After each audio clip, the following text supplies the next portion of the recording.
August the 30th, 2023.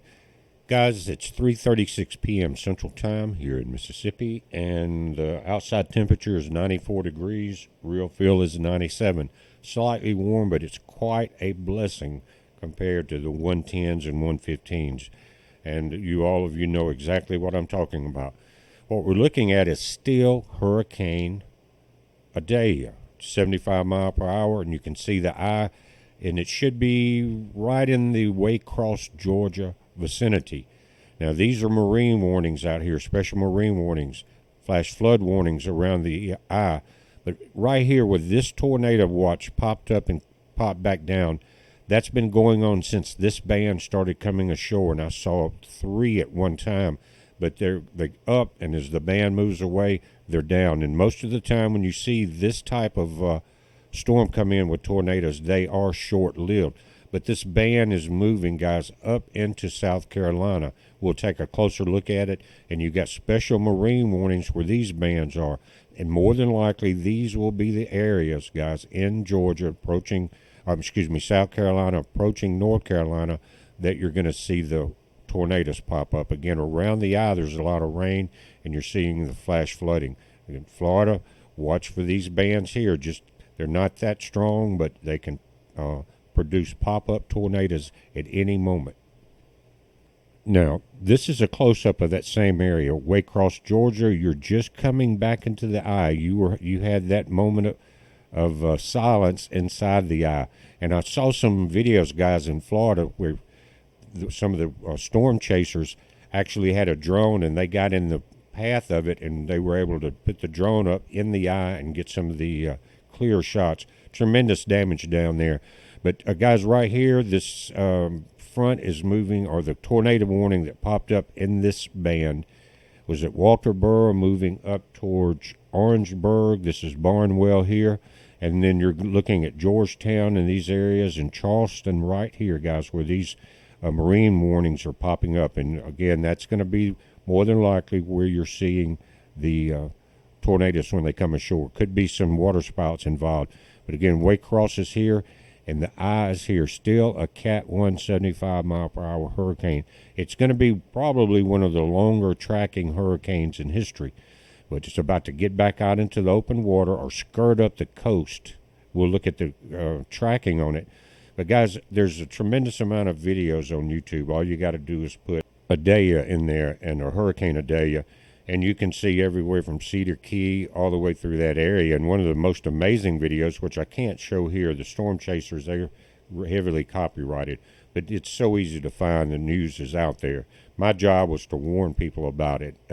Anyway, one was where a major river, it looked like a big canal, but it was a river, was running backwards, and these large sailboats were coming under it and getting their masts torn off, and big boats were breaking away with sections of the dock and things still attached.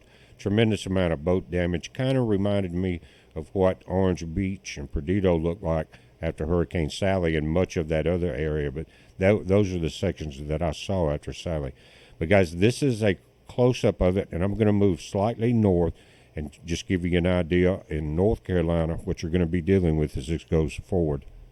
And this is kind of the northeastern edge of the storm, but it's going to be moving up the beach. But you can see off of Myrtle Beach and off of Georgetown and off of Charleston right here, these marine warnings and these bands. So Myrtle Beach, you better be aware of what's going on now. All of these areas, everywhere where you're seeing these red bands come ashore, and the closer the storm gets to you, the more intense some of these bands can become.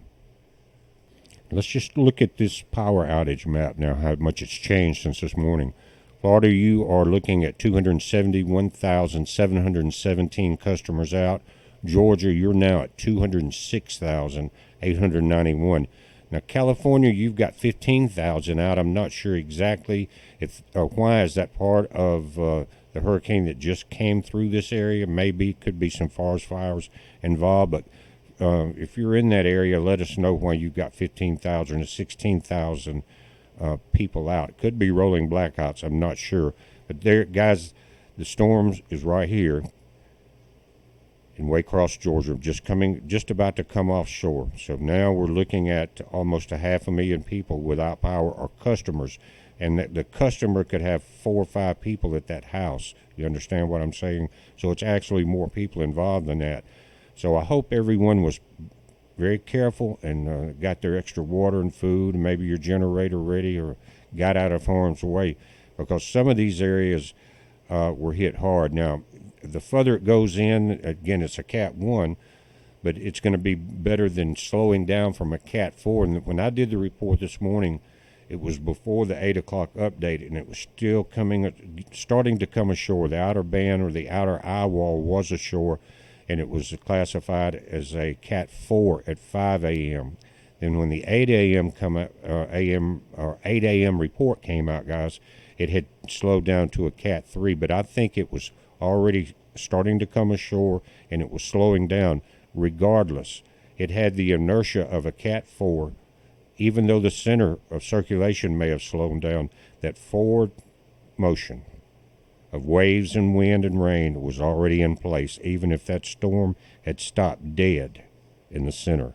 That motion was already occurring. So if you're there in that area, or you got friends or relatives there, reach out and see what kind of shape they're in, see if they need a place to go, see if they need your help in some way. On one video, I saw a lot of sheriff's deputies coming in with rescue boats, and it may be some private people were coming in with rescue boats to certain areas.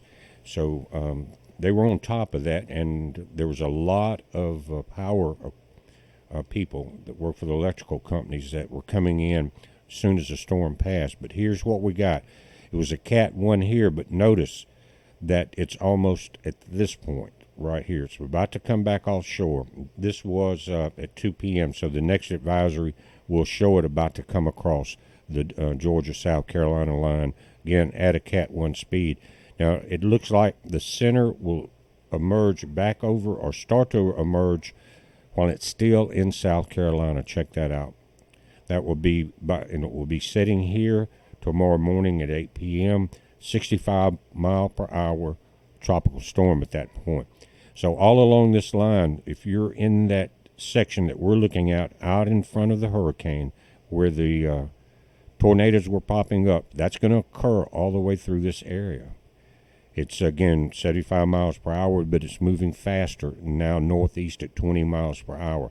So keep your eyes on it, keep your head down, and make sure if you're in these areas you have a way to communicate. Charge your radios up, things like that, because you've got a Cat 1 hurricane on top of you, South Carolina, and it's going to affect North Carolina also.